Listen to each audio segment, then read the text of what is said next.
Halo, kembali lagi di GP Media Channel bersama Kak Rey. Nah, kali ini kakak akan membahas prediksi soal TPS UTBK tahun 2022 tentang penalaran umum. Untuk pembahasan soalnya, yuk simak penjelasan berikut. Oke, di sini biasa ya, ada teks gitu. Oke, di sini ada 3 paragraf, kemudian ada 1 grafik. Di sini adalah grafik tentang angka kematian bayi per 1000 kelahiran di Provinsi Kalimantan Tengah tahun 2016 sampai dengan 2020. Nah, kita langsung ke pertanyaannya aja ya. Pertanyaan pertama. Pada tahun 2020, berarti kita fokusnya nanti ke tahun 2020 nih ya. Jika bayi lahir berjumlah 2.500, maka bayi yang hidup ada berapa? Oke, kita perhatikan ya. Pada tahun 2020, di sini tadi ada grafik angka yang mati nih ya, atau yang meninggal, bayi yang meninggal nih. Nah, maka kalau kita asumsikan bayi yang hidup berapa, berarti kan kamu lihat dulu persentase bayi yang meninggalnya berapa. Di sini itu adalah 33,8 ya. Jadi persentase yang meninggal adalah 33,8. Nah, maka persentase yang hidup ya, persentase yang hidup itu adalah berapa persen berarti? Tinggal 100 dikurangi 33,8 ya. Nanti kita dapatkan 66,2% ya gitu. Nah, ini adalah persentase bayi yang hidup, berarti tinggal dikalikan dengan jumlahnya nih 2.500. Nah, ini kalau kita kalikan nanti akan menghasilkan jawaban yang 1655 bayi ya gitu. So jawabannya adalah yang C. Oke, soal selanjutnya, tahun berapakah angka kematian bayi mencapai persentase 34,07? Nah, berarti kita lihat aja yang 34,07 dari sini ya. Nah, ini ya, jelas nih tahun berapa nih? Berarti tahun 2019 ya. Oke, langsung aja kita jawab tahun 2019 ya. Persentase kematian bayi mencapai 34,07%.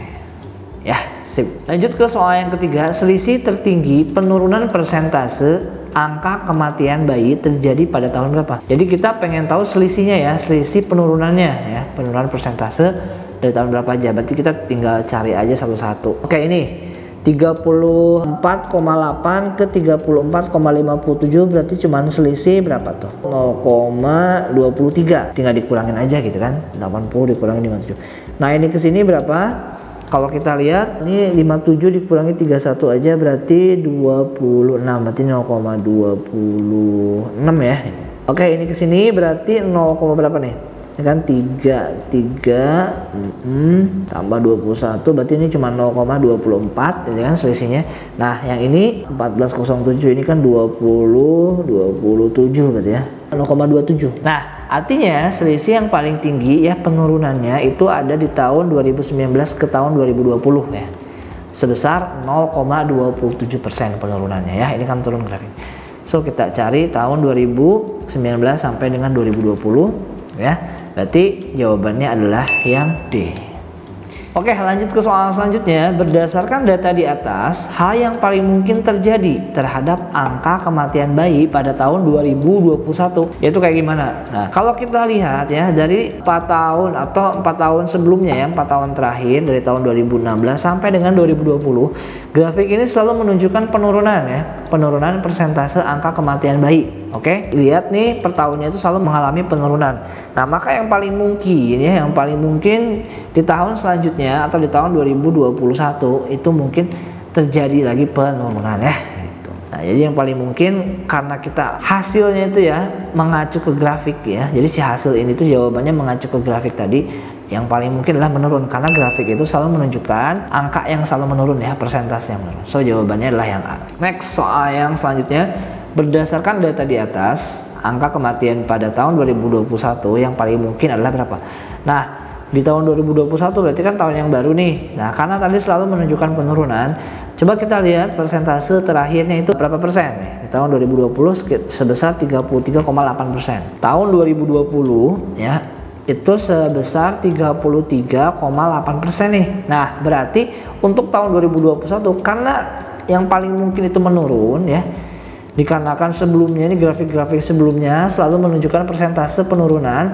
So ini juga bakalan memungkinkan ya persentase di tahun 2021 itu di bawah 33 ya. Jadi di bawah 33,8%. Jadi jawabannya yang paling mungkin adalah yang B. Next, nilai X yang memenuhi deret berikut. Nah, ini kalau kita perhatikan, kita akan cari selisihnya dulu ya. Ini kesini itu adalah plus 7 ya. Jadi plus 7 nih, plus 7. Kemudian ini ke sini itu adalah 6 ke 11 plus 5 ya nih. Ini plus 7. Nah, kemudian ini plus 11. Nah, dari sini berarti ini bukan bilangan ganjil ya. Ini kan logikanya harusnya 5, 7, 9. Tapi di sini nggak ada 9. Ini memungkinkan penjumlahan bilangan prima ya. Coba kita lihat apakah ini 13. Nah, ternyata ini juga 13. Berarti ini bilangan prima ya. Ini 17. No ya. Jadi 15-nya dilewat ya. Jadi penjumlahan bilangan prima 17. Setelah 17 itu nanti adalah 19 ya. Bilangan prima setelah 19 itu adalah 23 ya. Jadi ini tinggal kita tambahin aja 23 nih. 78 ditambah dengan 23 jadi 101 ya. So jawabannya adalah yang A itu ya. Oke, next soal selanjutnya, nilai X yang memenuhi deret berikut adalah, nah ini nggak mungkin deretnya satu-satu ke sini ya. Kenapa? Karena nggak logis. 216 jadi 5, kemudian jadi 36 jadi 25. Nah, ini lebih cocok lewat 1 gitu ya. Jadi 216 ke 36 ya. Jadi dari 216 ke 36 ini dibagi 6 ya, dibagi 6. Nah, kemudian ini juga dibagi 6 ke sini, ini ya. 36 dibagi 6 dapatlah 6. Nah, tapi untuk yang X ini dia mengikuti deret yang selanjutnya ini ya. Tuh. Berarti dari 5 ke 25 itu bisa jadi dia dikali 5 ya. Atau dikuadratkan ya. Bisa jadi dikuadratkan, bisa jadi juga dikali 5 ya. Tapi kalau misalkan dikali 5, 25 dikali 5 nanti akan menghasilkan 125. Dan di sini opsinya nggak ada. Jadi besar kemungkinan ini dikuadratkan ya, 5 kuadrat 25, kemudian 25 kuadrat nanti menjadi 625. So X-nya 625 dan ternyata ada di sini ya. Jadi jawaban yang tepat adalah yang D gitu. Oke, di sini ke soal terakhir.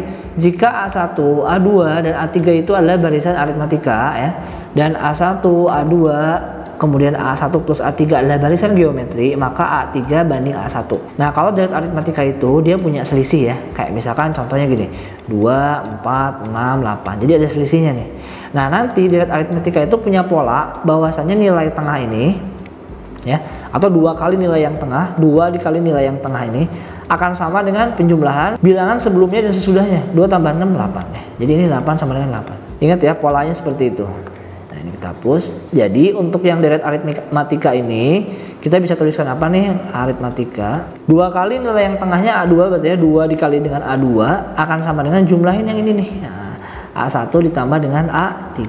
Atau nanti A2 itu bakal sama A1 ditambah A3 kemudian dibagi dengan 2. Nah, ini kita bikin dulu persamaan 1 ya. Nah, sekarang yang geometri.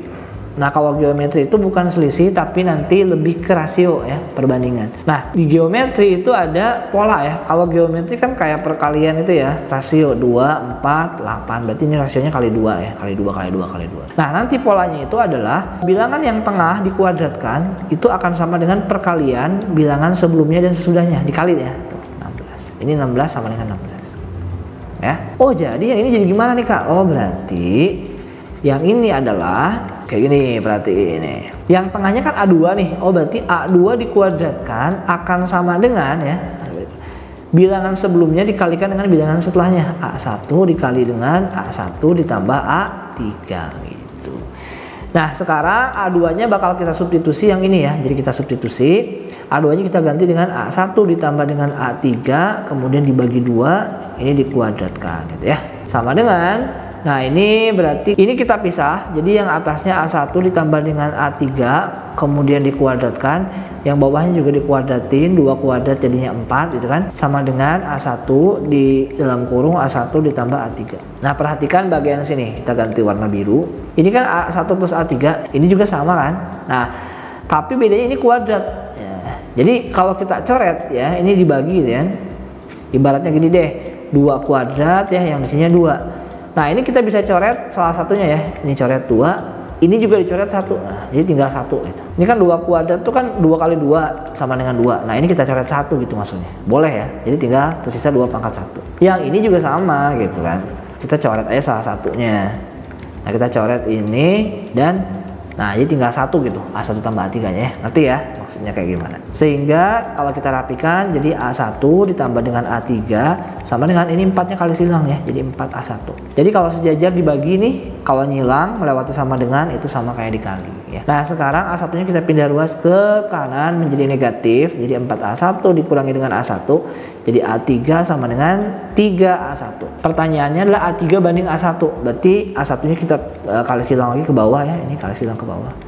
Setnya sama dengan 3. Jadi A1 banding A3 banding A1 adalah 3.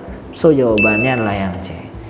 Oke, jadi itu prediksi soal TPS UTBK tahun 2022 tentang penalaran umum. Untuk soal-soal selanjutnya silakan pantengin terus channel GP Media ya. See you di next pertemuan, sampai jumpa.